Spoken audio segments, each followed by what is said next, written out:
बिस्मिल्लाहिर्रहमानिर्रहीम। तो अब हम स्टार्ट करने लगे कि एब्डोमेन पेल्विस को ना पढ़ना कैसे है। क्योंकि एब्डोमेन पेल्विस अगर मैं देखूँ ना तो हमारी बॉडी के अंदर सबसे जो मुश्किल रीजन है ना वो एब्डोमेन पेल्विस का है। और ना इसको सबसे पहला मसला ये आता है कि इसके लिए बुक कौन सी सिलेक्ट की जाए, KLM या फिर स्नेल या फिर BD। कोई सीनियर कुछ कहता है, कोई सीनियर कुछ कहता है। तो मैं यहाँ पे ये बताऊँगा कि कौन से टॉपिक्स कहाँ पे सबसे बेस्ट लिखे हुए हैं, और आप वहाँ से करेंगे तो आपका बहुत अच्छे से हो जाएगा। उस लिहाज से बताऊँगा, और आपने किस सीक्वेंस में चीज़ों को लेकर चलना है ना। बिकॉज़ अगर आप इस सीक्वेंस में नहीं चीज़ों को लेकर चलेंगे ना तो आपके लिए एंड में रिवीजन बहुत मुश्किल हो जाएगी। यूनिवर्सिटी वाले अपने तरीके से पता नहीं किस तरह पढ़ा रहे होते हैं, वो सिर्फ गुजार रहे होते हैं, लेकिन पढ़ना आप लोगों ने और अच्छे डॉक्टर्स बनने के लिए पढ़ना है, इसलिए आपने अच्छे से पढ़ना है। तो सबसे पहली चीज़ कि आपने करना क्या है, ठीक है। अब पढ़ने के लिए ना सबसे पहले आपको ना खुद को ओरिएंटेशन करवानी है, ठीक है। इसकी कि ओरिएंटेशन किस तरह होगी, एब्डोमेन के अंदर स्ट्रक्चर्स किस तरह के पड़े हुए हैं। इसके लिए ओरिएंटेशन के लिए ना आपने नेटर एटलस को हमेशा अपने पास रखना है खोल कर, ठीक है। स्टार्ट आपने यहीं ना, ये तो आपके पास ये यहाँ से ना, ये एंटीरियर एब्डोमिनल वॉल जिस तरह होगी, खोल के साथ साथ जो जो पढ़ते जाओ साथ साथ इन इसके अंदर देखते जाओ, हाईलाइट करते जाओ, चीज़ों को देखते जाओ, ठीक है। बहुत मज़े का होता है और सस्ता सा होता है, और ना इसके अंदर बहुत अच्छी डायग्राम्स होती हैं। तो ये नेटर एटलस से चीज़ें जब देख रहे हो ना, चीज़ों को विजुअलाइज करते जाओगे तो समझ आती जाएगी। तो नेटर एटलस एब्डोमेन पेल्विस के लिए लाजमी देखना, ये सारी डायग्राम्स बहुत इंपॉर्टेंट हैं।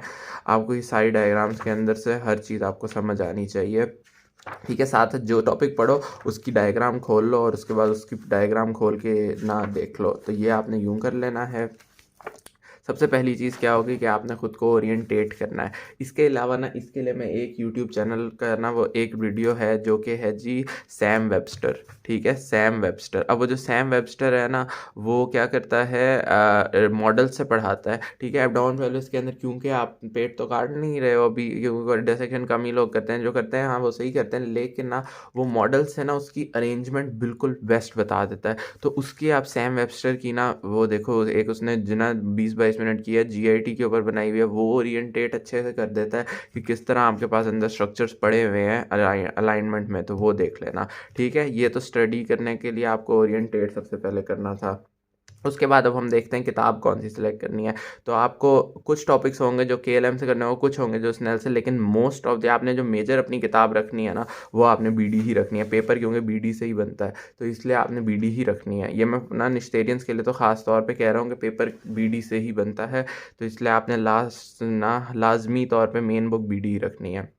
सबसे पहले आ जाता है वॉल्स ऑफ एब्डोमेन, यानी अब आप एब्डोमेन में बाहर से आ रहे हो तो आपने वॉल्स ऑफ एब्डोमेन करना है ना। तो इसके लिए आपने क्या करना है, आपने एंटीरियर एब्डोमिनल वॉल करनी है। सबसे पहले तो एंटीरियर एब्डोमिनल वॉल आपने दोनों जगह से करनी है, KLM से भी करनी है और BD से भी करनी है। अब अगर मैं KLM के अंदर दिखाऊं तो ये देखो, सबसे पहले मैंने ये अपने आप को ओरिएंटेट किया हुआ है कि किस तरह आपके पास ना स्ट्रक्चर्स होते हैं। तो ये इसके लिए मैं अगर आपको कहूँ ना KLM पढ़नी है आपने अगर, तो KLM के लिए ना ऑस्मोसिस के लेक्चर्स हैं, और वो लाइन टू लाइन ना KLM ऑस्मोसिस पढ़ाती है, तो ठीक है। तो इसलिए ऑस्मोसिस के अगर लेक्चर ले लोगे तो KLM पढ़ना कोई मुश्किल बात नहीं रहेगी। तो ये मैं पहले हर दफ़ा बैठ के ना पहले एक दफ़ा ड्रॉ करता था कि मैं खुद को ओरिएंटेट कर लूँगा किस तरह ऑर्गन्स जा रहे हैं, उससे आपको बहुत आसानी रह जाती है। यहाँ पे भी ये डायग्राम एक बनी हुई है। ये सारी चीज़ें रीड वाली हैं, रीड करते जाना, कुछ याद करने वाला यहाँ से नहीं है, ये भी सारा रीड ही है। यहाँ से 9 रीजन्स जो है ना ये इंपॉर्टेंट है, ठीक है। ये 9 रीजन्स यहाँ से स्टार्ट करके यहाँ तक जो है ना, और ये बाकी सारे प्लेन्स, ये बातें इंपॉर्टेंट हैं, ये लाजमी कर लेना। इसके अलावा ना इन 9 रीजन्स का आपको ना यहाँ पे ये बनाना भी आनी चाहिए। इस यहाँ पे एक चीज़ आती है ट्रांसपाइलोरिक प्लेन, ये ट्रांसपाइलोरिक प्लेन बहुत इंपॉर्टेंट है। इस ट्रांसपाइलोरिक प्लेन पे ये सारी चीज़ें ना गुजरती हैं, तो आप इसको इस तरह करके ना एक डायग्राम सी बना लेना। इस डायग्राम में जैसे देखो, पाइलोरस ऑफ द स्टमक गुजर रहा है, fundus of the stomach, neck of the pancreas, fundus of gall bladder, neck of pancreas. इसके अलावा origin of superior mesenteric artery, portal vein की फॉर्मेशन, हेपेटिक पोर्टल वेन का ओरिजिन, ये सारी चीज़ें जो हैं आपके पास इससे गुजर रही हैं। तो इस तरह करके एक लाइन बना लोगे तो आपको पता चल जाएगा। इसके अलावा आपको पता होना चाहिए ये सारे प्लेन्स जो हैं किस किस लेवल पर होते हैं, तो ये लेवल्स आपको पता होने चाहिए। आगे ये बातें रीड हैं, कोई इतनी खास करने वाली हैं नहीं, फिर आ जाता है कि आपके पास अब फेशिया किस तरह होते हैं। तो आपको पता हो, बाहर से सबसे पहले स्किन है, उसके बाद सुपरफिशियल सबक्यूटेनियस टिश्यू में दो Camper fascia, Scarpa fascia Colles fascia से जाके मिल रहा होता है। कोलिस फेशिया नीचे पेरिनियल रीजन के अंदर होता है। उसके बाद फिर डी फेशिया इन मसल्स के बाहर होता है। उसके बाद फिर एक एंड एब्डोमिनल फेशिया होता है, फिर एक्स्ट्रा पेरिनियल फेशिया। ये सारी लाइन वाइज आपको आनी चाहिए और ये डायग्राम इसके लिए बेस्ट हो जाती है। इसमें सारा लिखा हुआ है। उसके बाद आपको नेक्स्ट चीज़ जो पता हो, ये बात बाकी रीड है कुछ इसमें ज़्यादा नहीं। मसल्स जो हैं तो इनकी डिटेल इतनी ज़्यादा करने की ज़रूरत नहीं है। इसका ये टेबल है, खैर मैंने इसका टेबल और भी थोड़ा सा इस तरह करके बना लिया था, देख लेना। ये टेबल लाजमी लेकिन करना है। यहाँ पे इस टेबल के अंदर लेके ना, यहाँ वाले टेबल में पायरामिडालिस का नहीं लिखा हुआ और क्रीमास्टर मसल का नहीं लिखा हुआ, तो ये दोनों भी आपने ऐड कर लेने हैं यहीं पे ही। इसके अलावा यहाँ पे एक बात लिखी हुई है डायगैस्ट्रिक मसल की, तो आपसे पूछते होते हैं डायगैस्ट्रिक मसल, तो यहाँ से लेके यहाँ तक आपको डायगैस्ट्रिक मसल के बारे में लाजमी पता हो। इसके अलावा अगर हम देखें तो यहाँ पे आपके पास ना ये पोपार्ट्स लिगामेंट, इंग्वाइनल लिगामेंट, ये खैर इसकी डिटेल बाद में भी आ जाएगी, तो इतना ज़्यादा इस चीज़ के ऊपर ज़्यादा फोकस करने की ना इनमें ज़रूरत नहीं है। बस आपको ये पता हो कि आपके पास न्यूरोवेस्कुलर प्लेन जो होता है वो इंटरनल ऑब्लिक और ट्रांसवर्स एब्डोमिनस मसल के दरमियान में से गुजर रहा होता है, ये चीज़ पता हो। बाकी यहाँ से देख लेना, ये फंडीफॉर्म लिगामेंट ऑफ पीनस होता है जो कि स्कारपास फेशिया से ही बन रहा होता है, रेक्टस एब्डोमिनस वगैरह। खैर इनकी डिटेल यहाँ से करने से सिर्फ टेबल कर लेंगे ना बहुत हो जाएगा, ठीक है। एंड में आपका स्टेबल करने का ही टाइम होता है। ये रेक्टस शीट वगैरह जो है ना, ये मैं बीडी से ही करवाऊंगा, यहाँ से करने की ज़रूरत नहीं है। ये लीनिया एल्बा जो है ये भी बीडी से हो जाएगा। अम्बिलिकल रिंग, ये यहाँ से बस थोड़ा सा पढ़ लेना, अम्बिलिकल रिंग। उसके बाद ये फंक्शन हो जाते हैं, फंक्शन एंड एक्शंस। तो इसका भी मैंने एक पेज ना यहाँ पे इसी के पीछे बनाया हुआ था।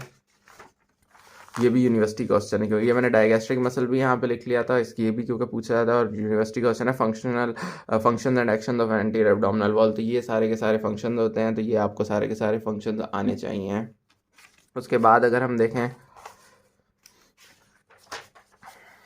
तो ये अब आपके पास न्यूरोवेस्कुलर प्लेन आ जाए, न्यूरोवेस्कुलेचर आ जाता है। तो ये न्यूरोवेस्कुलेचर का इन्होंने भी टेबल बनाया हुआ है, लेकिन इन्होंने कोर्स वगैरह ज़्यादा खैर करके दिया हुआ है।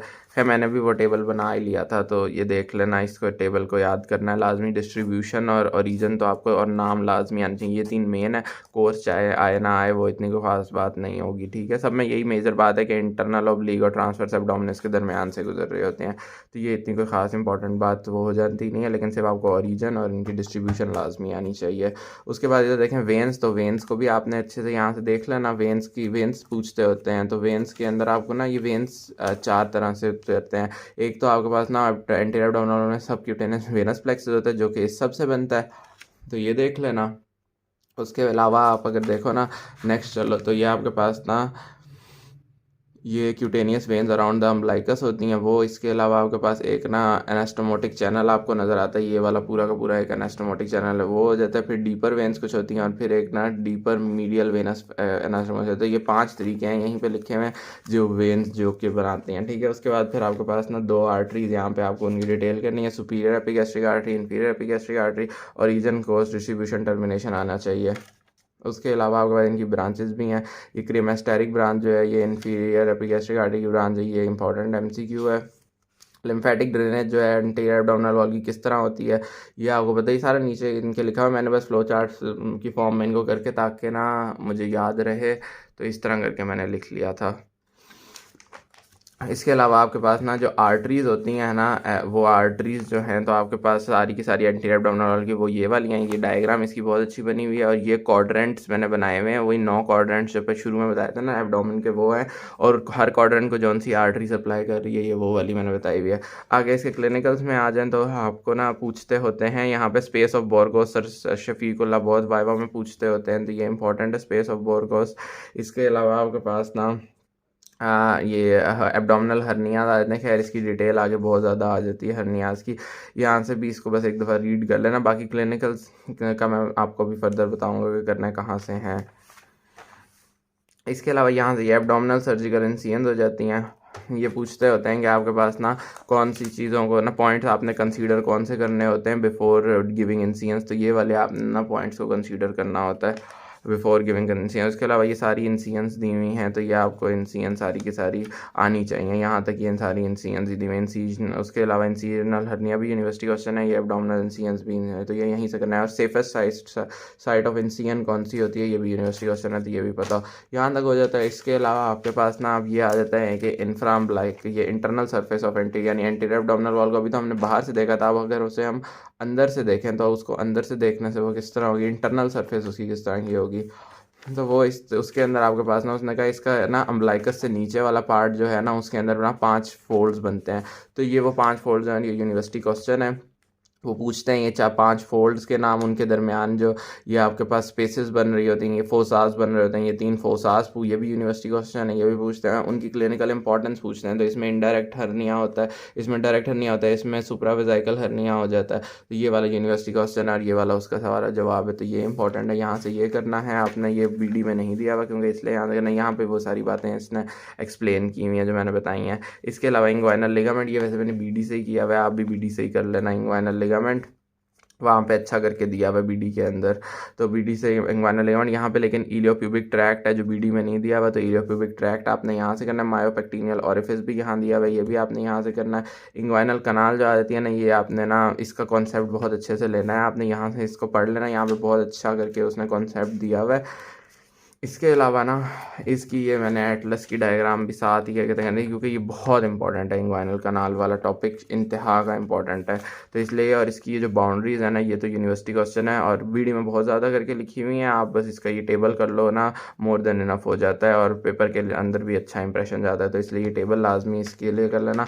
बाकी डिटेल लेकिन आपने ये नहीं, बीडी की मैंने डायग्राम बनाई हुई है तो एक नज़र वो देख लेना। इसमें से सुपरफिशियल डीप इंग्वाइनल रिंग और सुपरफिशियल इंग्वाइनल रिंग भी अलग अलग यूनिवर्सिटी क्वेश्चन हैं, तो ये लाजमी देख लेना। इसके अलावा ये पोस्टीरियर वॉल को अलग भी यूनिवर्सिटी क्वेश्चन में पूछ लेते हैं, रूफ़ को भी अलग पूछ लेते हैं।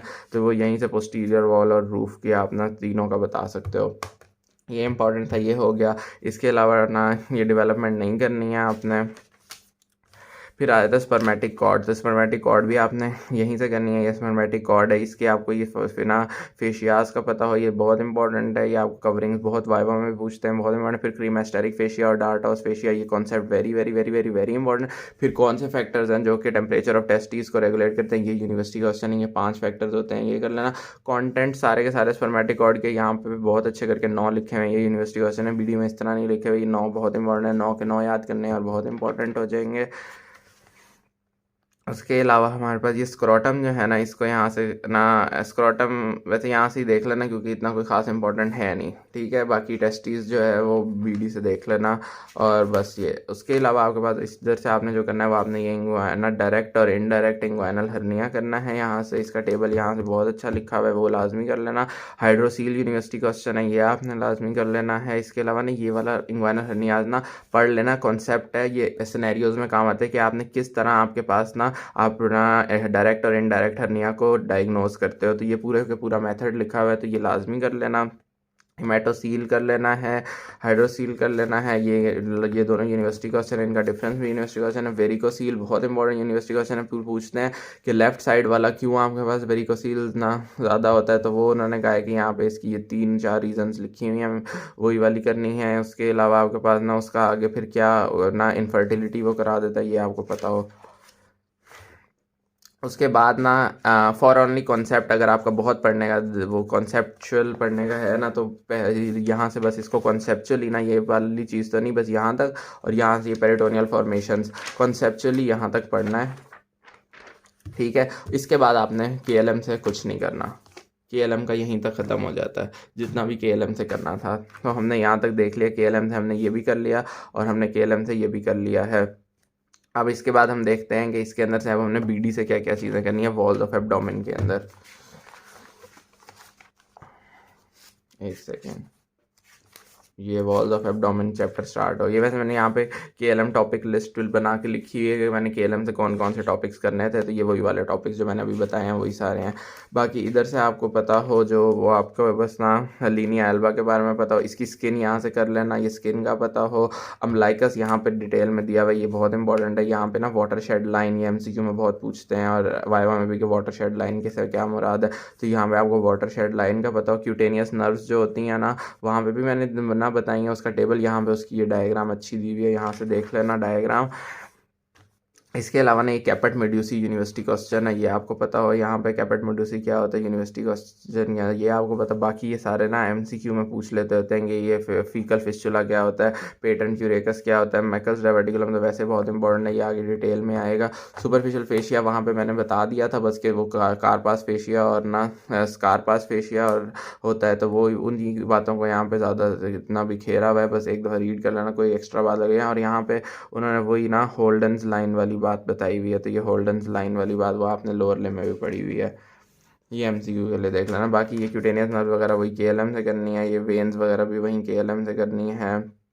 इसके अलावा ना ये देख लेना है कि आपके पास ना ये सुपीरियर वेना केवल ब्लॉकेज हो जाए तो क्या होगा, इन्फीरियर वेना केवल ब्लॉकेज हो जाए तो क्या होगा, ठीक है। ये यहाँ पे डायग्राम भी बनी हुई है, एसवीसी ऑब्स्ट्रक्शन और आईवीसी ऑब्स्ट्रक्शन की, कैपेट मेडूसी की भी डायग्राम बनी हुई है और वाटर शेड की भी, तो ये चारों डायग्राम्स भी इंपॉर्टेंट हैं। फिर ये मसल्स आ जाते हैं। अच्छा, अब इन मसल्स की ना ये वाली जो अदर पॉइंट्स ऑफ इंटरेस्ट है ना, इनको रीड कर लेना, ये एमसीक्यू के लिए इंपॉर्टेंट है, ठीक है। ये अदर पॉइंट्स जो है ना यहाँ बीडी वाले, ये एमसीक्यू के लिए इंपॉर्टेंट है, तो ये लाजमी कर लेना। ये भी एमसीक्यू आया हुआ था कि मसल है posterior to free posterior upper body, तो इस तरह के एमसीक्यूज भी उठ के आ ही जाते हैं। अदर पॉइंट्स ऑफ इंटरेस्ट इसके भी देख लेना, न्यूरोवेस्कुलर